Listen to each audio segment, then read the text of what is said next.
이 퇴직소득세가 있는 거예요, 어쨌든. 근데 이걸 일시금으로 타가면 그냥 퇴직소득세를 다 내요. 근데 이걸 연금으로 받잖아요. 그러면은 거기에서 한 30% 감면을 해주는 거예요. 내야 할 세금에.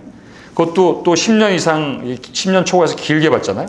그러면은 퇴직소득세의 한 40% 정도를 감면해 주는 거예요. 좋은데? 이런 생각이 드시는 거죠. 네. 또 한 가지 혜택이 있어요.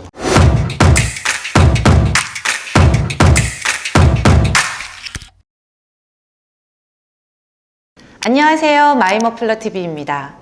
여러분은 1년이고 5년이고 회사에서 근무를 하시다가 퇴사를 하게 되시면 퇴직금을 받게 되는데요.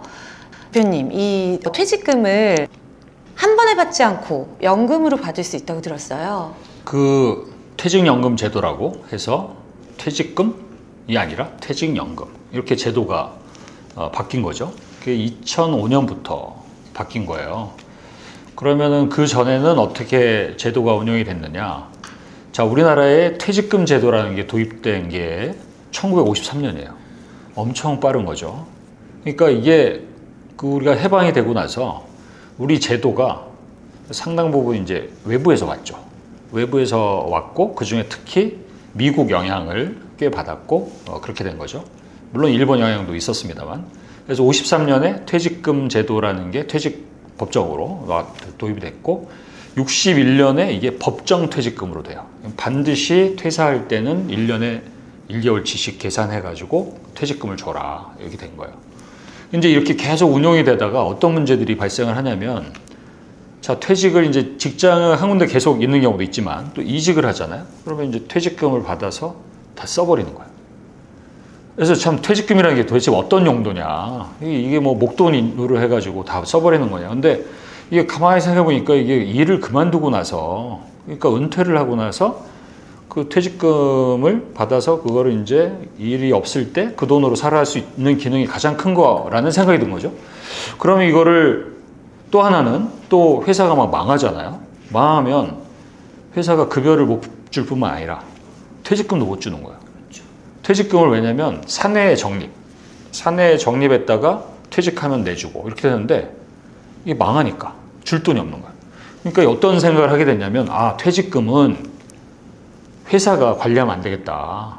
바깥에다가 쌓고 그거를 신뢰할 수 있는 금융기관이 그거를 관리하도록 해야 되겠다. 그리고 퇴직금을 수령할 때도 받을 때도 일시금보다는 연금으로 받아갈 수 있도록 해서 노후 자금으로 쓸 수 있도록 해야 되겠다. 그래서 2005년에 퇴직연금 이렇게 된 거죠. 그렇게 되니까 회사가 망해도 어떻게 돼요? 금융회사가 관리를 해주니까 받을 수 있고 그 다음에 그 일시금이 아니라 연금으로 금융회사한테 계속 받아서 노후 자금으로 쓸 수가 있고 이렇게 되는 거죠. 일종의 노후의 월급같이 이렇게 나오는 그렇죠. 거군요. 근데 이제 참 안타까운 거는 이게 이제 모든 사업장에 이제 퇴직연금이 제가 알기로는 5인 미만까지도 이렇게 다 적용이 돼야 되는 걸로 알고 있는데 통계를 보면 사업장 기준으로 한 27%, 뭐 대기업, 공공기관, 뭐 큰 데들은 다 당연히 가입해 있겠죠. 근데 중소기업, 영세기업으로일수록 사업장 기준으로 도입하지 않은 데들이 많은 거예요. 그러니까 그게 좀 안타까운 거고 그 다음에 이제 그럼 직장인, 근로자 기준으로는 얼마나 현재 가입해 있느냐. 최근 데이터 51%. 그러니까 절반 정도는 아직 가입이 안 됐다는 거예요. 그러니까 직장 기준으로는 한 70% 이상이 가입이 안 됐고, 직장인 기준으로 하면은 한 절반 정도, 49%가 이 좋은 제도가 가입이 안 돼 있다. 그 부분은 제가 좀 안타깝게 생각하는 부분입니다. 저도 잘 모르긴 했지만 많은 분들이 아직 가입을 못 하셨다는. 그렇죠. 네.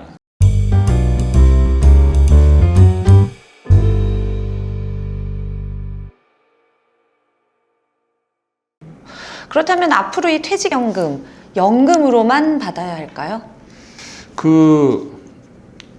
또 통계를 말씀을 드리면 그 퇴직연금 제도가 도입됐으니까 이게 이제 기본적으로 연금으로 받는 게 의무화는 아닙니다. 그러니까 연금으로 받을 수 있고 일시금으로도 여전히 받을 수 있는 거예요.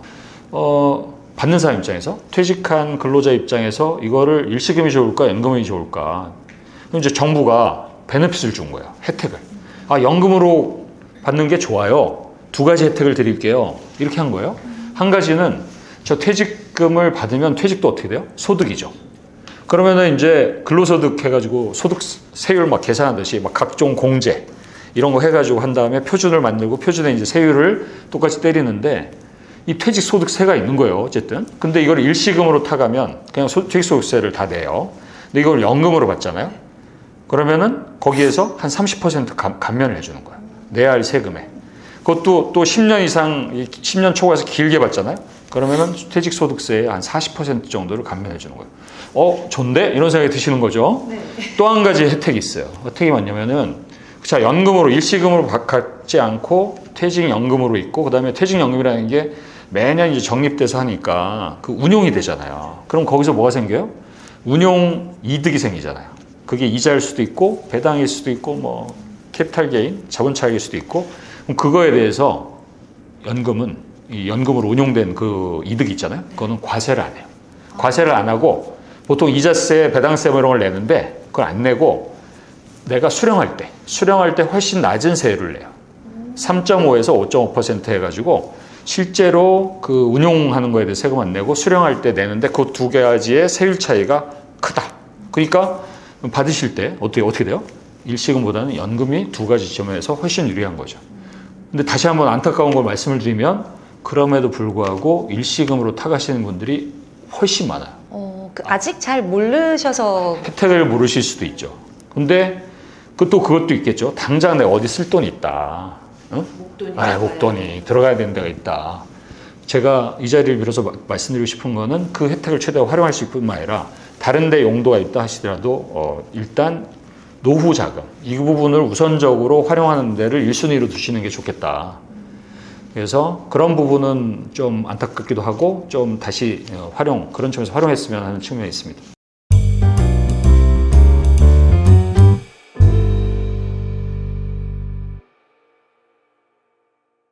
대표님, 그러면 퇴직연금에도 종류가 있다고 들었어요. 네네, 아주 좋은 질문이세요. 퇴직연금에 DB, DC, IRP 이렇게 세 가지가 있어요. DB, DC, IRP 이게 뭐야? 용어로는 잘 와닿지 않으시죠? 하나씩 설명을 드릴게요. DB는 뭐냐면 Defined Benefit. 그러니까 뭐냐면 이 베너핏이 뭐냐면 받을 급여라고 보시면 돼요. 퇴직 급여가 디파인은 정해진 거잖아요. 뭐가 정해져 있어요? 내가 받을 금액이 정해져 있다라는 거예요. 그럼 받을 금액이 어떻게 정해져 있는 거야? 이렇게 생각할 수가 있는데 내가 회사를 그만두면 그만두기 직전 3개월 평균 임금이 있어요. 그거 곱하기 근무 연수. 이게 받을 금액이야. 그걸로 정해져 있는 거예요. 물론 내가 그만두기 직전에 평균 임금이 지금 모르죠. 하지만 그 산식이 정해져 있는 거야. 그런 의미에서 받을 금액이 정해져 있다. 그럼 이제 그거를 받는 게 좋을까? 근데 이제 보통 DB를 선택하는 경우는 이런 경우예요. 그러니까 직장이 안정돼 있는데. 왜냐하면 이거는 DB는 회사 책임이에요. 회사가 지급 의무가 있으니까 회사가 운영을 해요. 다만 그 적립된 금액이 회사가의 자체에 갖고 있지 않고 금융회사에 있는 걸 뿐이지 지급 책임은 금융회사가 아니고 회사가 책임을 지는 거예요. 그러니까 회사가 믿을만해져. 대기업이고 공공기관이고 망할 것 같지 않고 이런 데는 DB형 이렇게 가는 거죠. 그리고 또 하나는 뭐냐면 마지막 3개월 임금이 중요하잖아요. 그럼 지금 임금보다 그때 임금이 승진도 하고 막 연차도 쌓이고 계속 올라가요. 막 물가 상승률보다도 더 올라가고 그럼 어떻게 돼요? 이런 분들은 DB가 좋죠. 그래서 그냥 계속 올라갈 거니까 뭐 급여가 물가 상승률보다 높고 승진도 하고 있으니까 올라갈 거니까 내가 마지막에 은퇴하기 전에 그 임금이 급여가 제일 높을 거야. 이렇게 기대하면 그거 안정될 거야 회사가. 그러면 DB형으로 하시는 분들이 많겠죠. 그게 유리하겠죠. 그럼 두 번째는 DC. DC는 뭐냐? 이건 또 어렵게 Defined Contribution. Defined 정해져 있어요. 뭐가 정해져 있어요? Contribution. 내는 게 정해져 있어요. 그러니까 내는 게 얼마로 정해져 있느냐? 매년 연봉의 12분의 1, 한 2개월치 8.33%. 그럼 이게 정해져 있는 거예요. 근데 그거를 누가 내요? 회사가 내줘요. 회사가 내주는데 그거를 컨트리뷰션이 회사가 컨트리뷰션 하는 거 내는 거가 정해져 있는데 그걸 운영을 누가 해야 되냐면 개인이 해야 되는 거야. 그러니까 이제 이직을 자주 하시는 분들 그리고 회사가 좀 불안하신 분들 그 다음에 급여 상승 가능성이 좀 크지 않은 분들 이런 분들은 어떻게 돼요? DC로 해서 그거를 직접 운용을 하는 거죠. 근데 직접 운용을 잘 모르시는 분들이 많아요. 그러니까 그것도 본인이 챙겨봐야 될 거예요. 그냥 관심 없이 놔두면 내 DC가 대부분 예금이나 보험으로 운영이 돼요. 근데 실제 보고 이게 무엇으로 운영이 되는지 나에 맞는 자산 배분, 포트폴리오를 짜서 그리고 나중에 또 설명드리겠습니다만 TDF라든지 그다음에 뭐 ETF라든지 이런 걸 해서 잘 운영할 수가 있는데 아무튼 이 운용 책임은 누가 진다? 컨트리뷰션은 회사가 하고 실제 운용 책임은 누가 져요? 근로자, 개인이 지는 거예요. 이렇게 되는 겁니다. 그리고 IRP는 뭐냐면 IRP는 개인형 퇴직연금이라고 해서 DB를 가입하시든 DC를 가입하시든 IRP에 가입하실 수가 있어요. 그러니까 추가로 요 IRP라는 거에 세제 혜택을 주고 아까 말씀드린 대로 사실 엄밀히 말하면 퇴직연금은 DB/DC라고 볼 수 있고 개인형 퇴직연금은 말은 퇴직연금이지만 사실은 뭐예요? 그 개인연금에 가까운 거죠. 내가 내 급여에서 내가 이제 추가 적립해서 하는 방식이니까 그래서 이렇게 이런 타입으로 이해를 하시면 될 것 같습니다. 근데 여기서 이제 한 가지 덧붙이고 싶은 거는 그 DB가 되게 안정적이고 할 것 같죠. 그런데 이 포인트가 뭐냐면 이거를 금융회사에다가 운용해서 적립은 하지만 이거에 대한 책임은 누가 지는 거예요? 회사가 지는 거예요. 그리고 운영도 누가요? 회사가 해요. 근데 회사가 이거를 옛날에 이제 미국 같은 경우 거대 기업, 엔론이라든지 엔론 엄청나게 좋은 기업이었고 큰 기업이었습니다. 그리고 뭐 우리가 글로벌 금융이 터졌을 때 GM이나 크라이슬러 대형 자동차 회사들 그 운용을 회사가 하면서 위험한 주식에다 한 경우가 많아요. 자사주 특히. 그럼 어떻게 돼요? 회사가 망하면, 회사가 힘들어지면 주가가 어떻게 됩니까? 주가가 폭락을 하죠. 그럼 회사가 그거를 지급 의무를 이행을 하려고 그러는데 내가 운영한 걸 딱 봐도 내 주식이야. 근데 내 주식이 폭락을 했어. 어떻게 해요? 그럼 딴 거 가지고 해서도 그걸 해줘야 되는데 이행을 못하는 경우가 생길 수가 있는 거예요. 그러니까 그 DB라고 해서 무조건 안심할 수 없다는 말씀을 드리고 싶은 겁니다. 그러니까 이 퇴직연금을 어떻게 운용하느냐의 그 책임 소지에 따라서 DB형, DC형으로 나누어진다는 말씀이시군요.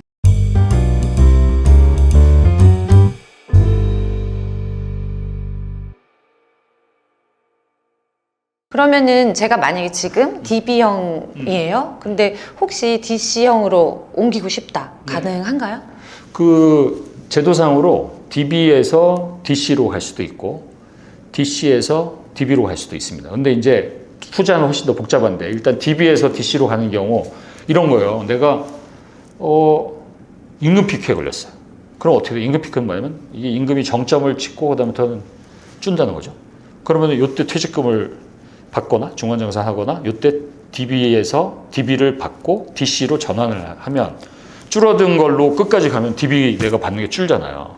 그러니까 내가 더 이상 급여가 오를 것 같지 않아. 아니면 오히려 줄 수도 있어. 이런 분들이 있을 수 있고 직장 상황에 따라서. 그다음에 또 보니까 운용되는 게 너무 시장이 좋은 거예요. 그리고 내가 운영하면 더 잘할 수 있을 것 같고 아니면 누구한테 맡겨서 하면 또 더 잘할 수 있을 것 같고 물가 상승률이나 급여 상승률보다 뭐가? 운용 수익률이 더 높을 거라고. 그럴 수 있잖아요. 그리고 그런 부분에 대해서 물론 위험은 있습니다. 위험은 있는데 그러니까 그런 경우에 DB에서 DC로 이렇게 옮기는 수요가 있을 수 있고 실제 그런 케이스가 많아요. 그리고 이제 이론적으로도 DC를 하다가 DB로 갈 수 있는데 근데 이제 아까 말씀드린 대로 DC는 누구 책임이에요? 운용 책임은 내 책임이에요. 근데 제가 10년 동안 DC로 했어요. 그래 놓고 DB로 근데 이제 운용 수익률이 안 좋아요. 마이너스가 나거나 그럴 수 있잖아요. 적립한 게 손실이 날 수 있는데 나한테 불리하네? 내가 그냥 DB로 갈아탈래.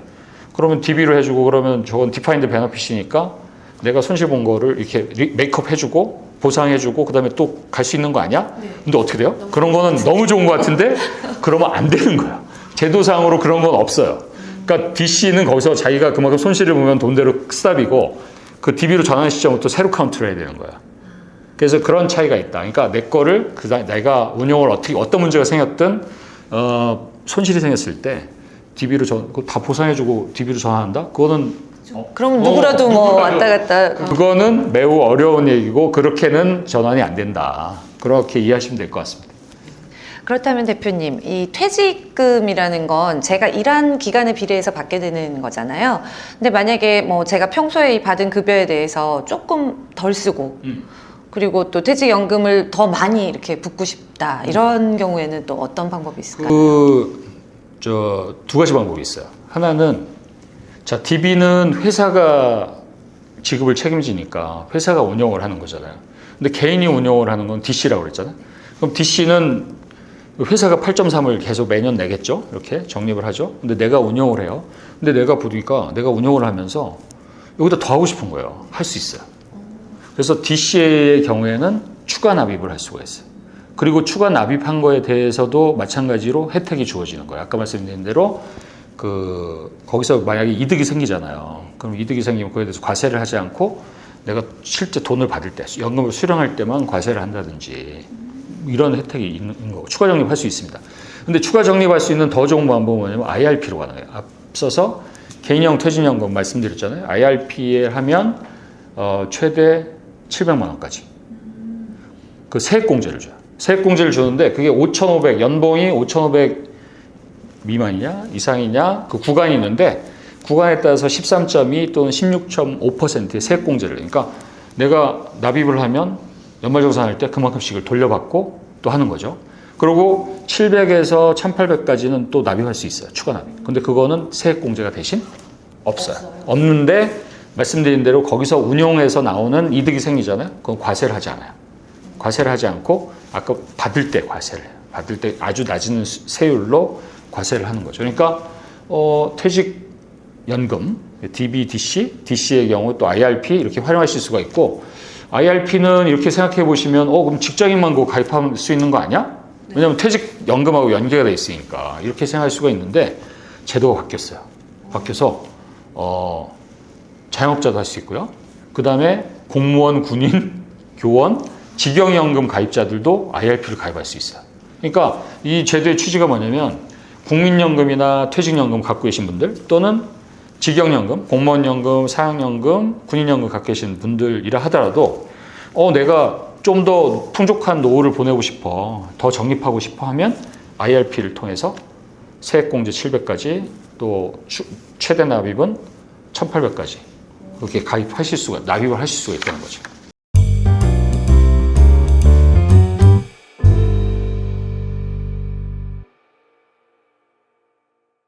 그러면 여기서 궁금해지는 점이 있죠. 이 IRP에 돈을 한번 넣었어요. 그러면은 제가 은퇴하기 전까지 뺄 수 있을까요? 없을까요? 중요한 질문이신데, 이게 이제 앞서 말씀드린 대로 납입할 때 IRP의 경우에 세액공제가 있잖아요. 근데 중간에 갑자기 많이 바뀌었어요. 아니면 돈 쓸 일이 생겼어. 그래서 이거를 해지를 해요. 그래서 연금으로 받지 않고. 그렇게 되면 그때까지 쌓인 돈의 16.5%를 한꺼번에 토해내야 돼요. 근데 이제 아까 말씀드린 대로 숫자상으로 보면 16.5%만큼 내가 세액공제를 받은 사람은 16.5%를 토해내면 내가 받았던 혜택을 그대로 반납한다. 이렇게 할 수 있지만 13.2%를 받으신 분들은, 세액공제를 받으신 분들은 어떻게 돼요? 더 많이 공제를 하고 내가 받는 거예요. 그러니까 어떻게 돼요? 불이익이 되는 거죠. 그러니까 중도 해지나 해지의 경우는 불이익이 있는 거예요. 그래서 가급적이면 이건 취지가 혜택을 주었던 만큼 그만큼 계속 유지하는 게 좋겠다라는 취지가 있는 거고요. 근데 그럼에도 불구하고 이게 예외 사유가 있을 수 있잖아요. 그렇죠? 내가 뭐 이민을 간다. 갑자기 내가 아파가지고 이렇게 한다. 그다음에 집 관련해서, 주택 관련해서 갑자기 새로 구입을 한다든지, 아니면 인출을 해가지고 주택 용도에 쓴다든지, 그 다음에 개인적으로 파산을 했다든지. 누가 봐도 그런 상태에서 이걸 IRP에 지금 돈이 쌓여 있는데 저걸 활용하지 못하고 해? 그런 경우에는 제도상으로 어떻게 해요? 혜택을 줘야 되겠죠. 그래서 그런 불가피한 사유, 그냥 열거되어 있는 항목에 대해서 불가피한 사유가 있으면 중도 인출할 수 있고, 그런 경우에 페널티가 없는 경우는 아니지만 최대한 배려를 한다라는 거고요. 근데 다만 앞서 말씀드린 대로 이 제도 취지는 유지하는 거에 포커스가, 방점이 있는 거고, 그렇다 하더라도 그 불가피한 생계상의 여러 가지, 그거는 제도상으로 배려하는 그런 요소가 있다. 이렇게 이해하시면 될 것 같습니다.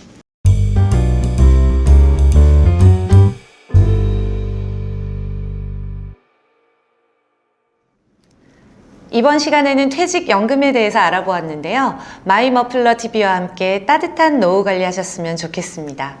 여러분의 노후 자산에 도움이 됐으면 좋아요, 구독 꼭 부탁드릴게요. 여러분 감사합니다.